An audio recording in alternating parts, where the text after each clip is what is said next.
दोस्तों, राजस्थान इंस्टीट्यूट में आप सभी का तहे दिल से बहुत बहुत स्वागत है। तो दोस्तों, आज के इस वीडियो लेक्चर की शुरुआत हम यहाँ पे करते हैं। तो आज के इस वीडियो लेक्चर में जो अपना टॉपिक है ना, वो है गुणसूत्रों की संरचना, स्ट्रक्चर ऑफ क्रोमोसोम को अपन शुरू करेंगे। तो देखिए दोस्तों, चैप्टर की शुरुआत करने से पहले एक बात कह देना चाहता हूँ कि एक स्टूडेंट पूछ रहा था कि सर पढ़ाई किस तरह करनी है आपके बायो के वीडियो के आधार पे। तो देखिए, आपको करना क्या है, क्लास यहाँ पे पूरी लेनी है। ठीक है, आपने एक बार क्लास ले ली तो क्लास लेने के बाद जो आपको, ये तो हो गया फर्स्ट स्टेप। सेकंड स्टेप में आपको क्लास लेते लेते नोट्स प्रिपेयर करने, नोट्स तैयार करने। ठीक है, अब आपने नोट्स भी तैयार कर लिए तो उसको अच्छे से आप प्रिपेयर कर लेना। नोट्स भी कौन से होने चाहिए, तो शॉर्ट नोट्स के रूप में आपको इसको तैयार करना है और क्लास को अच्छे से समझना है। और उसके बाद थर्ड स्टेप में आपको क्या करना है, तो मेनली एनसीईआरटी आपको रीडिंग मारनी है। देखिए, एक स्टूडेंट पूछ रहा था कि क्या किस तरह पढ़े। तो ध्यान रखना, एनसीईआरटी का रीडिंग तो मारना ही मारना है, लेकिन क्लास भी लेना जरूरी है, नोट्स महा जरूरी है ये बनाना, तो शॉर्ट नोट्स बनाना तो सबसे ज़्यादा ज़रूरी है। उसके बाद एनसीईआरटी पढ़ना भी ज़रूरी है। ठीक है, ये बात मैं आपको पहले ही बता देता हूँ। चलिए, अब अपन शुरू करते हैं आज के इस वीडियो लेक्चर की। तो देखिए दोस्तों, आज के इस वीडियो लेक्चर में अपना क्या टॉपिक है, गुणसूत्रों की संरचना। तो सबसे पहले संरचना तो बाद में समझेंगे, पहले समझे गुणसूत्र की खोज कब और किसने की, गुणसूत्र शब्द किसने और कब दिया। तो गुणसूत्र की खोज स्ट्रासबर्गर ने 1875 में की। ये बात आपको ध्यान रखनी है, गुणसूत्र की खोज 1875 में स्ट्रासबर्गर ने की। इसे गुणसूत्र नाम डब्ल्यू एवं वॉल्डेयर ने 1888 में दिया। गुणसूत्र नाम डब्ल्यू वॉल्डेयर ने दिया 1888 में। गुणसूत्र कोशिका के केंद्रक में मिलने वाला कुंडलित धागे के समान संरचना है। जैसा कि मैंने आपको पिछले वीडियो लेक्चर में बताया था, यहाँ साइड में मैं आपको समझा देता हूँ कि जब मैंने जेनेटिक स्टार्ट किया था तभी बता दिया था कि मान लो ये हमारे पास कोई कोशिका है, इस कोशिका के अंदर ये कोई केंद्रक है, तो इस केंद्रक के अंदर एक धागे नुमा संरचना आपको दिखाई देगी, जो कि आपको यहाँ क्या दिखाई दे रहा है, गुणसूत्र है। क्या है ये, गुणसूत्र है। और कौन से गुणसूत्र है, समजात गुणसूत्र है। यानी जो गुणसूत्र है वह कोशिका के केंद्रक के अंदर पाए जाते हैं। कहाँ पे, कोशिका के केंद्रक के अंदर पाए जाते हैं। और दूसरी बात मैंने आपसे क्या कहा था कि जो गुणसूत्र होता है उसके अंदर क्या पाया जाता है, गुणसूत्र किससे बना होता है, तो गुणसूत्र आनुवांशिक पदार्थ डीएनए से बना होता है। यानी एक गुणसूत्र में एक डीएनए पाया जाता है। तो स्टार लगा के एक लाइन लिख लेना कि एक गुणसूत्र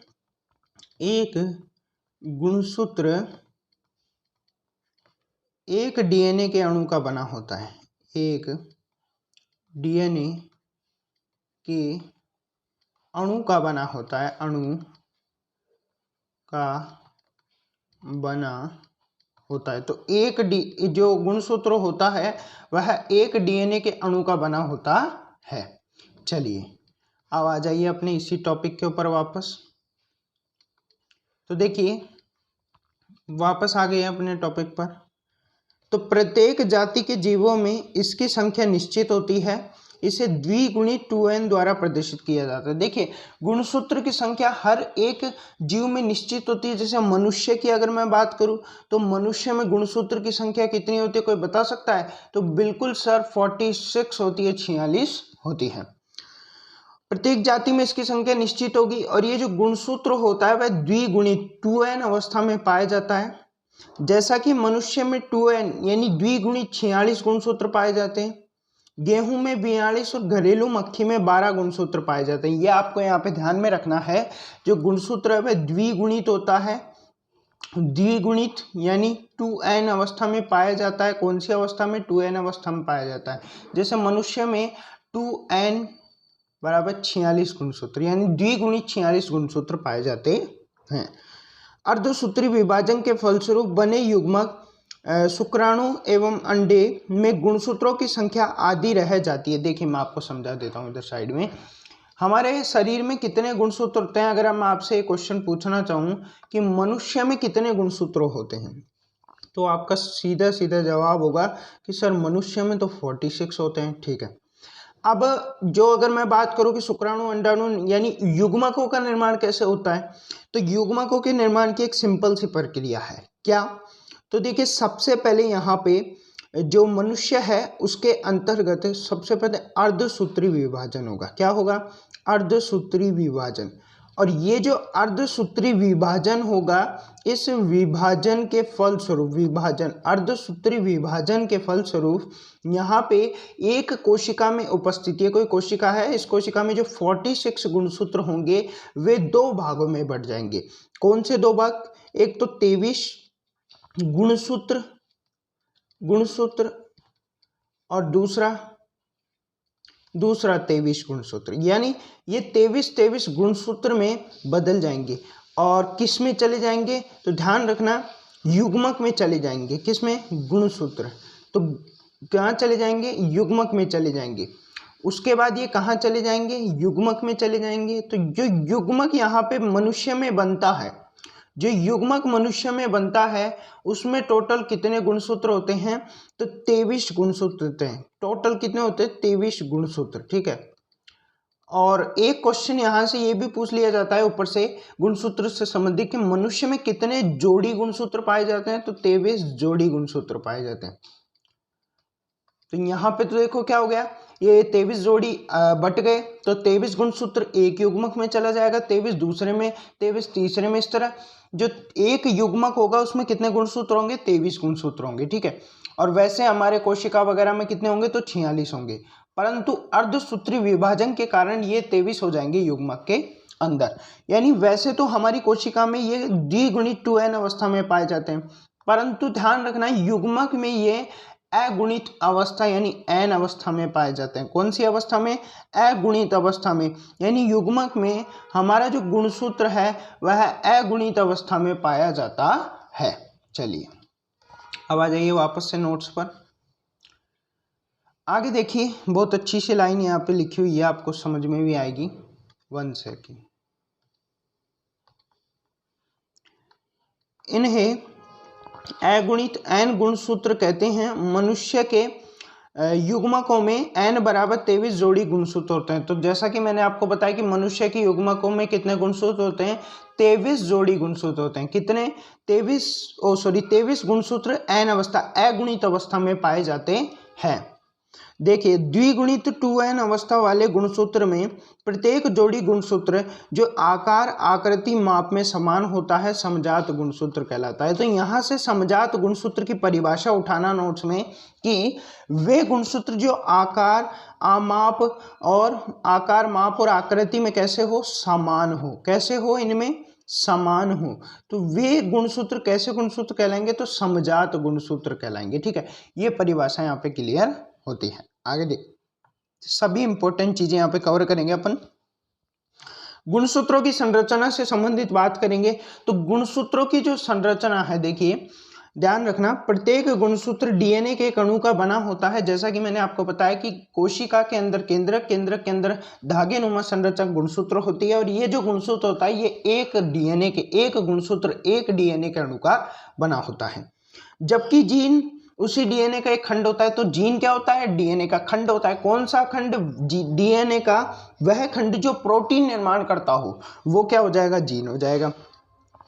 गुणसूत्र का आकार प्राय 1 माइक्रोन से 30 माइक्रोन तक हो सकता है। देखिए गुणसूत्र का जो आकार है वो कितने से कितने हो सकता है, क्वेश्चन में आ सकता है। तो गुणसूत्र का आकार 1 माइक्रोन से 30 माइक्रोन तक हो सकता है। परंतु डिप्टे संघन जैसे ड्रोसेफिया और यहाँ पे काइरेनोमस लार्वा में ये 2 मिलीमीटर लंबे तक हो सकते हैं। देखिए यहाँ पे उदाहरण देके बताया गया है कि जो गुणसूत्र है वो 2 मिलीमीटर तक हो सकते हैं। किसमें? ड्रोसेफिया काइरेनोमस लार्वा में ये जो गुणसूत्र है इसकी जो लंबाई है या आकृति है वह 2 मिलीमीटर तक हो सकती है या हो सकते हैं। ठीक है। तो इस तरह के गुणसूत्र को हम महागुणसूत्र कहते हैं। कैसे गुणसूत्र कहते हैं? महागुणसूत्र यानी ग्लैंड क्रोमोसोम कहते हैं। महागुणसूत्र, इस प्रकार के गुणसूत्र को क्या कहते हैं? महागुणसूत्र कहते हैं। चलिए अब बात करते हैं जो गुणसूत्र की आकृति है उसके बारे में चर्चा यहाँ पे करते हैं। तो देखिए जो यहाँ पे है ये गुणसूत्र की संरचना आपके सामने साइड में दी गई है, उसी के ऊपर अपन चर्चा कर लेते हैं थोड़ी सी। देखिए ये गुणसूत्र है और इस गुणसूत्र में जरा देखना यहाँ पर ये क्या है, तो ध्यान रखना ये पेलिकल क्या है, तो ध्यान रखना गुणसूत्र के ऊपर जो आवरण पाया जाता है, गुणसूत्र का जो आवरण होता है वह क्या कहलाता है, पेलिकल कहलाता है। ये ध्यान रखना। ये गुणसूत्र की दो भुजाएं हैं, एक तो ये बड़ी भुजा है और दूसरी ये छोटी भुजा है। ठीक है, ये बड़ी भुजा छोटी भुजा जिस स्थान पर मिलती है उसे हम सेंट्रियोमेयर कहते हैं। सेंट्रियोमेयर के पास यहाँ पर संकीर्णन, छोटा संकीर्णन पाया जाता है, इसे हम प्राथमिक संकीर्णन कहते हैं। जो दूसरी भुजा है यहाँ पर एक और संकीर्णन पाया जाता है जो कि बड़ा होता है, इसे द्वितीयक संकीर्णन कहते हैं। ये द्वितीयक संकीर्णन संख्या में एक से अधिक हो सकते हैं, एक से अधिक हो सकते हैं, ये बात ध्यान रखना। यानी यहाँ पर अगर मान लो कि दो संकीर्णन होते, द्वितीयक संकीर्णन होते, तो हम उसे क्या कहते हैं, उसे हम कहते हैं द्वितीयक संकीर्णन फर्स्ट, और जो दूसरा होता उसे हम कहते हैं द्वितीयक संकीर्णन सेकंड, और तीन होते तो उसे हम कहते हैं द्वितीयक संकीर्णन थर्ड। इस तरह वो कितने भी हो सकते हैं। जो दूसरी भुजा का शीर्ष है उसे हम सैटेलाइट बॉडी कहते हैं। इसके गुणसूत्र के अंदर जो द्रव्य पाया जाता है उसे हम मैट्रिक्स कहते हैं। और ये गुणसूत्र के अंदर जो सर्पिलाकार मुड़ी हुई धागेनुमा संरचना है उसे हम क्रोमेनिमेटा कहते हैं। क्रोमेनिमेटा पर मणिकाकार उभरी हुई संरचनाएं पाई जाती है, इस उभरी हुई संरचना को हम क्रोमोमेयर कहते हैं। बस ये छोटी सी संरचना थी गुणसूत्र की जो आपको यहाँ पे ध्यान रखनी है। ये क्या है, तो गुणसूत्र की संरचना है और ये आपको यहाँ पे ध्यान में रखनी है। तो चलिए दोस्तों, अब ये हमारी गुणसूत्र की संरचना कंप्लीट होती है। ये थ्योरेटिकल पार्ट है जो आप पढ़ सकते हैं, आपको नोट्स में प्रोवाइड करा दिया जाएगा। अब यहाँ पे बात की गई जंतु एवं जंतुओं में पाए जाने वाले गुणसूत्र। मेनली तो मैं स्टार लगवा दूंगा, बाकी आपको सभी याद करने की कोशिश करनी है। तो एस्केरिस स्टार लगा के इसको तो याद कर लेना कि एस्केरिस में 2 गुणसूत्र पाए जाते हैं, मच्छर में 6 गुणसूत्र पाए जाते हैं, घरेलू मक्खी में 12 गुणसूत्र पाए जाते हैं, इसको भी याद कर लेना स्टार। मटर में कितने पाए जाते हैं, तो 14 गुणसूत्र पाए जाते हैं।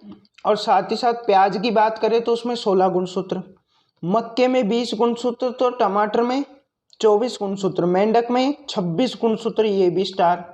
नींबू में 18 से 36 गुणसूत्र, ये भी स्टार लगा के याद कर लेना, क्योंकि ये कुछ स्पेशल है उनकी बात कर रहा हूँ मैं। बिल्ली में कितने पाए जाते हैं, तो 38 गुणसूत्र पाए जाते हैं। अगर कबूतर की बात करूँ तो ये भी स्टार लगा के याद कर लेना कि इसमें 80 गुणसूत्र पाए जाते हैं। कुत्ते में 70 गुणसूत्र पाए जाते हैं, घोड़े में 70 पाए जाते हैं, तंबाकू में 64, और जो चिंपैंजी होता है उसमें 48 गुणसूत्र पाए जाते हैं। आलू में भी 48 पाए जाते हैं, मनुष्य में 46 गुणसूत्र यहाँ पर पाए जाते हैं। खरगोश की बात करें तो उसमें 44, गेहूं में यहाँ पर 42 गुणसूत्र पाए जाते हैं। उसी के साथ ऊपर देखिए, और जो चूहा है उसमें 40 गुणसूत्र पाए जाते हैं। तो ये बताया गया है कि कुछ जीव है और उनमें पाए जाने वाले गुणसूत्रों की संख्या कितनी है। अब देखिए मनुष्य में लिंग निर्धारण की बात करेंगे, तो लिंग निर्धारण की बात करते हैं तो अर्धसूत्री विभाजन द्वारा पुरुषों में नर एवं स्त्रियों में मादा युग्मक का निर्माण होता है। चलिए इसको मैं साइड में समझा देता हूँ, फिर थ्योरेटिकली समझना बहुत आसान हो जाएगा। ठीक है, तो यहाँ पर होता क्या है, मैं बात करूंगा मनुष्य की।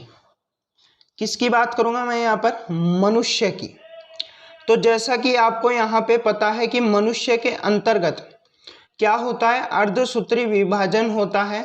अर्धसूत्री विभाजन के फलस्वरूप नर यानी पुरुषों में क्या बनता है, कौन सा युग्मक बनता है, तो पुरुषों में नर युग्मक बनता है। क्या बनता है, नर युग्मक। और ये जो नर युग्मक होता है ये क्या होता है, तो शुक्राणु होता है।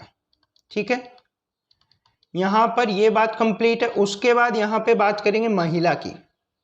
तो महिला में अर्धसूत्री विभाजन के फलस्वरूप क्या बनता है, तो मादा युग्मक बनता है। और जो मादा युग्मक यहाँ पे बना है वो क्या है, अंडे यानी अंडाणु। ओके, यहाँ तक की बातें कंप्लीट है। ठीक है, अब देखिए शुक्राणु में मैं अगर बात करूँ तो आपको पता है कि जो पुरुष होते हैं उसमें लिंग निर्धारण का कार्य कौन करता है, शुक्राणु करता है। यानी शुक्राणु किस गुणसूत्र वाला है। क्यों? जैसा कि आपको पता है कि मनुष्य में 46 गुणसूत्र होते हैं और 46 गुणसूत्र अर्धसूत्री विभाजन के पास 23 जोड़ी हो जाते हैं। एक जो युग्मक होता है उसमें 23 जोड़ी पाए जाते हैं। अगर मैं बात करूं महिला और पुरुष की, किसकी, नीचे देखना है यहाँ पे, एक एक चीजें मैं डिटेल में समझाऊंगा, बाद में थ्योरेटिकल लेके जाऊंगा। महिला की बात कर रहा हूं यहाँ पे मैं, और यहाँ पे मैं पुरुष की बात कर रहा हूं। तो दोनों में समझना, महिला में 44 प्लस जो एक जोड़ी गुणसूत्र है लास्ट का वो XX होगा, और पुरुष में 44 प्लस जो लास्ट का एक जोड़ी गुणसूत्र है वो यहाँ पर XY होगा।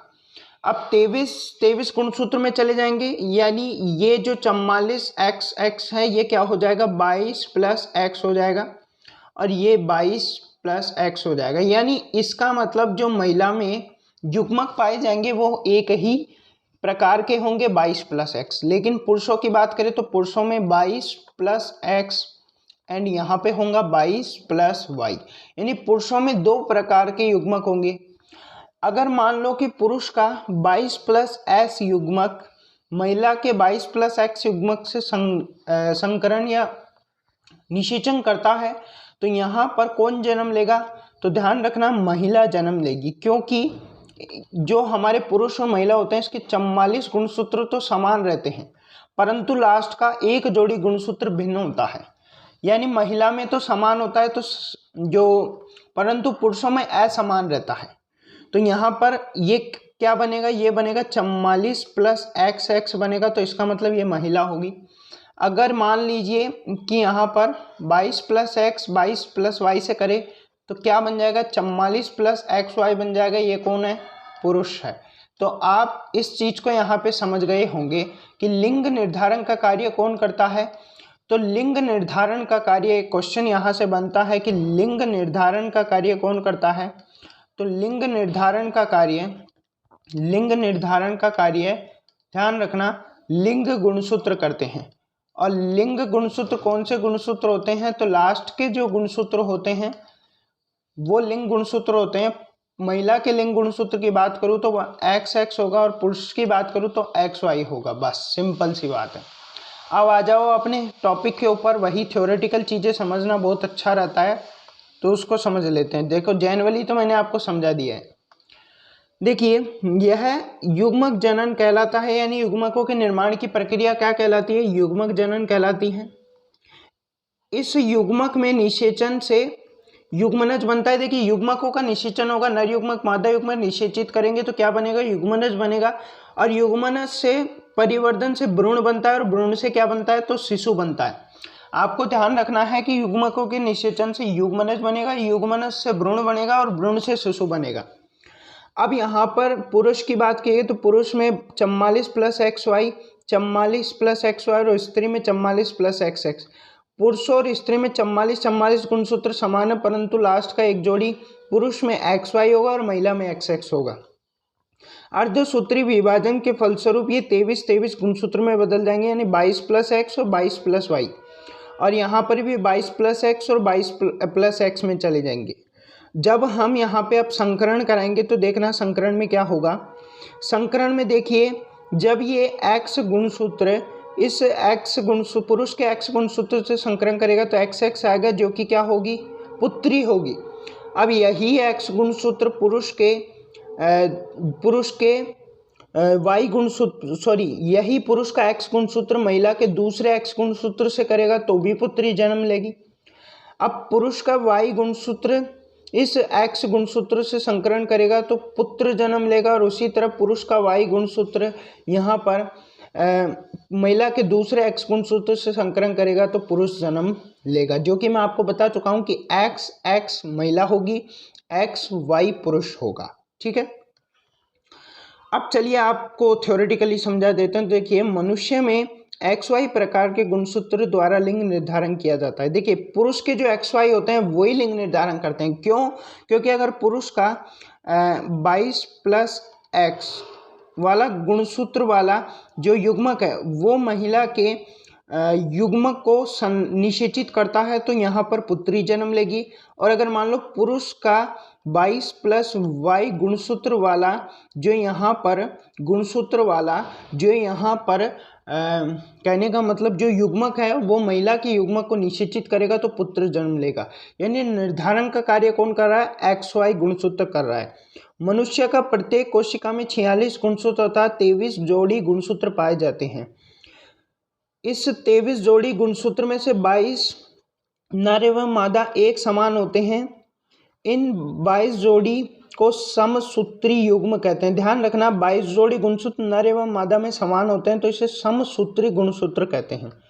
23वें जोड़ी गुणसूत्र स्त्रियों में एक तरह के होते हैं लेकिन पुरुषों में असमान होते हैं, यानी एक्स एक्स, ये तो स्त्री के हो गए एक समान, लेकिन पुरुषों में असमान यानी एक्स वाई। इस 23वें जोड़ी को स्त्री में चिन्ह एक्स एक्स तथा पुरुषों में इसे एक्स वाई चिन्ह से प्रदर्शित किया जाता है। यानी स्त्रियों में तो इसे एक्स एक्स से और पुरुषों में इसे एक्स वाई से प्रदर्शित किया जाता है। युग्म निर्माण के समय दोनों लिंग गुणसूत्र दो विभिन्न युग्मकों जैसे अंडे एवं शुक्राणु में चले जाते हैं। देखिए, युग्मक निर्माण के समय जो हमारे युग्मक निर्माण के समय जो गुणसूत्र होंगे वे कहाँ चले जाएंगे? पुरुषों में तो वे शुक्राणु में चले जाते हैं और स्त्रियों में वे अंड में चले जाते हैं। इस प्रकार पुरुषों में दो प्रकार के शुक्राणु उत्पन्न होते हैं, एक्स प्लस वाई गुणसूत्र वाले शुक्राणु और वाई प्लस 22 गुणसूत्र वाले शुक्राणु। तो पुरुषों में दो प्रकार के युग्मक उत्पन्न होंगे, शुक्राणु उत्पन्न होंगे, परंतु महिला में एक ही प्रकार के होंगे। स्त्रियों में एक ही प्रकार के गुणसूत्र वाले जो हमारे युग्मक होते हैं वो उत्पन्न होते हैं, एक ही प्रकार के गुणसूत्र ही होते हैं, इसलिए जो युग्मक है वो एक ही प्रकार के होंगे। ये बात आपको ध्यान रखनी है।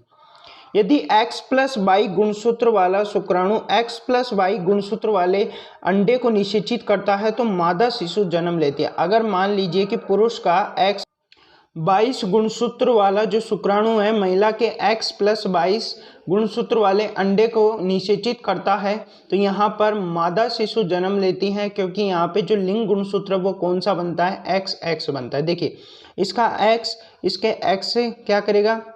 लिंग गुणसूत्र का क्या होगा? निषेचन होगा। क्या बनेगा? एक्स एक्स, और एक्स एक्स क्या होती है? मादा शिशु होती है। उसके बाद एक और पॉइंट नीचे देखना, इंपॉर्टेंट पॉइंट है कि उपर्युक्त में विपरीत यदि y22 गुणसूत्र वाला शुक्राणु x प्लस 22 गुणसूत्र वाले अंडे को निषेचित करता है तो नर शिशु का जन्म होगा। अगर मान लीजिए कि y प्लस 22 गुणसूत्र वाला शुक्राणु x प्लस 22 गुणसूत्र वाले अंडे को निषेचित करेगा तो नर शिशु का जन्म होगा, क्योंकि जो हमारा लिंग गुणसूत्र है वो कैसा होगा? एक्स वाई होगा, और एक्स वाई किसका होता है? पुरुष का होता है। किसका होता है? पुरुष का होता है। तो ये बात यहाँ पे कंप्लीट होती है। अब आगे देखिए, जैसा कि हमने देखा कि 50% x प्लस वाई एवं 50% y प्लस 22 गुणसूत्र रहते हैं, यानी जो शुक्राणु होते हैं या नर युग्मक होते हैं, नर युग्मक में जो हमारे नर युग्मक के जो हमारे पास जो गुणसूत्र होंगे वो 50% तो x प्लस 22 वाले गुणसूत्र वाले युग्मक होंगे और 50% जो युग्मक होंगे वो y प्लस 22 गुणसूत्र वाले होंगे। ठीक है, तो इसके आधार पे संभवतः नर शिशु एवं मादा शिशु उत्पन्न होने की संभावनाएं 50% होनी चाहिए। क्या ऐसा होता है? तो नहीं, ऐसा नहीं है कि 50% संभावना ऐसी है कि जो हमारे नर शिशु उत्पन्न होंगे और 50% ऐसी है कि मादा शिशु उत्पन्न होंगे। उस पर बाद में चलेंगे, पहले ये देख लेते हैं।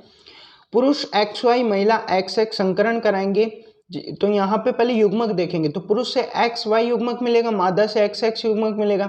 संकरण कराओ एक्स एक्स का तो एक्स एक्स महिला प्राप्त होगी, पुरुष के एक्स का महिला के एक्स से तो भी महिला प्राप्त होगी, पुरुष के वाई का महिला के एक्स से पुरुष के वाई का महिला के एक्स से तो पुरुष। ठीक है, ये तो सिंपल सा आप जानते होंगे, ज़्यादा डिटेल में मैं नहीं गया। ये लाइन आपको बताएगी कि क्यों 50% संभावना नहीं होती पुरुष और महिला के उत्पन्न होने की। कुछ स्त्रियां ऐसी होती है जो केवल नर शिशु को ही जन्म देती है, तो कुछ स्त्रियां ऐसी होती है जो केवल मादा शिशु को जन्म देती है। ऐसे भी नर एवं मादा दोनों शिशुओं की समान संख्या में जन्म देने वाली स्त्रियां भी होती है। यह केवल इस संयोग पर निर्भर करता है कि कौन सा शुक्राणु इन जो अंडाणु को है अंडे को निषेचित करता है। देखिए मैं आपको समझा देता हूँ, इसमें कोई बड़ी बात नहीं है कि यहाँ पे देखिए ये डिपेंड नहीं करता कि हमारे पास देखिए हजारों संख्या में जो शुक्राणु होते हैं, कितनी हजारों, सॉरी 1 सेकेंड, थोड़ा सा, हजारों की संख्या में जो शुक्राणु होते हैं, हजारों की संख्या में शुक्राणु, हजारों की संख्या में शुक्राणु निष्कासित किए जाते हैं, जिसमें 50% शुक्राणु Y+22 होते हैं और गुणसूत्र वाले होते हैं, और 50% शुक्राणु X+22 गुणसूत्र वाले होते हैं। वो डिपेंड करता है कि इन दोनों में से कौन सा गुणसूत्र वाला शुक्राणु अंडे को निषेचित करेगा। अगर मान लो यहाँ पर निषेचित हमारे पास Y+22 गुणसूत्र वाला शुक्राणु कर देता है तो किसका जन्म होगा? पुरुष का जन्म होगा। और अगर मान लो कि यहाँ पर X+22 गुणसूत्र वाला कर दे तो किसका जन्म होगा? तो ध्यान रखना, महिला का जन्म होगा। तो वो डिपेंड करता है कि कौन सा गुणसूत्र यहाँ पे निषेचित करता है, ठीक है। अगर दोनों ही कर दे तो यहाँ पर क्या हो जाएगा? दोनों कर देंगे तो यहाँ पर एक तो बन जाएगा नर और एक बन जाएगी महिला। तो चलिए दोस्तों, आज के इस वीडियो को यहीं पे समाप्त करते हैं। मिलते हैं आपसे नेक्स्ट क्लास में। जेनेटिक की एक क्लास और आएगी, उसके बाद चैप्टर न्यू चैप्टर शुरू करेंगे कोशिका। तो चलिए दोस्तों, जय हिंद, जय भारत।